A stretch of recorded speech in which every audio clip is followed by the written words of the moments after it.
আমি উড়িষ্যা আন্তর্জাতিক কবিতা উৎসবের দুবার দাওয়াত পেয়েছি। তো প্রথমবার যখন যাই ওরা আমাদের নিয়ে গিয়েছিল সব বিদেশি কবিদের মন্দির দেখাতে, ভুবনেশ্বর থেকে প্রায় 25 কিলোমিটার দূরে। দুই পাহাড়ের উপর দুই মন্দির, আমরা এক পাহাড়ের উপর উঠেছি, তো ওখানে অনেক হনুমান হনুমান খেতে চাচ্ছে ইত্যাদি ইত্যাদি। আবার যারা ওইখানে দাঁড়িয়ে থাকে তারা কিন্তু আমাদের থেকে টাকা নেয়, বিভিন্ন ভাবে কিছু টাকা অনুদান নেওয়া। তো একজন ওই কোনোভাবে হনুমানকে নির্দেশ দিয়েছে আমার ঘাড়ে উঠে বসতে। হনুমান তো আমার ঘাড়ে এসে বসছে, আমি তো ভয় পাচ্ছি, আমি যে টাকা দেবো তাড়াতাড়ি হনুমান সরাও। তো অনেক সময় হনুমানদের কিন্তু ঘাড়েও বসিয়ে দেওয়া হয় নানা কারণে।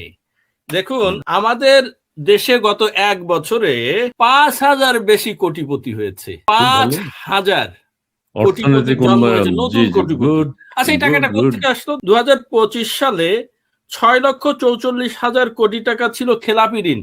2025 সাল ডিসেম্বরে 6,44,000। অথচ গত বছর ছিল এটা অলমোস্ট অর্ধেক, 3,45,000।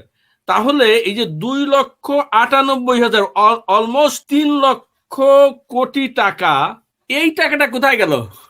হনুমানে নিয়ে গেছে।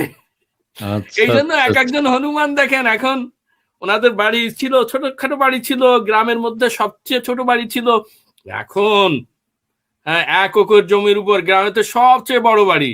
আগে টিউশনি করে চলতো, এখন কিন্তু বিশাল গাড়ির বহর। হ্যাঁ, ওই গাড়ির নাকি টাকা দেওয়ার ক্ষমতা দাদার আমল থেকে ছিল, গাড়ির ভাড়া দেওয়ার। সুলতান সুলেমান, সুলতান হনুমানরা সুলেমানের কি করে বংশধর। টাকা পায় দেখেন অবস্থা। থ্যাংক ইউ আপনি এই হনুমানের কথাটা উঠানোর জন্য।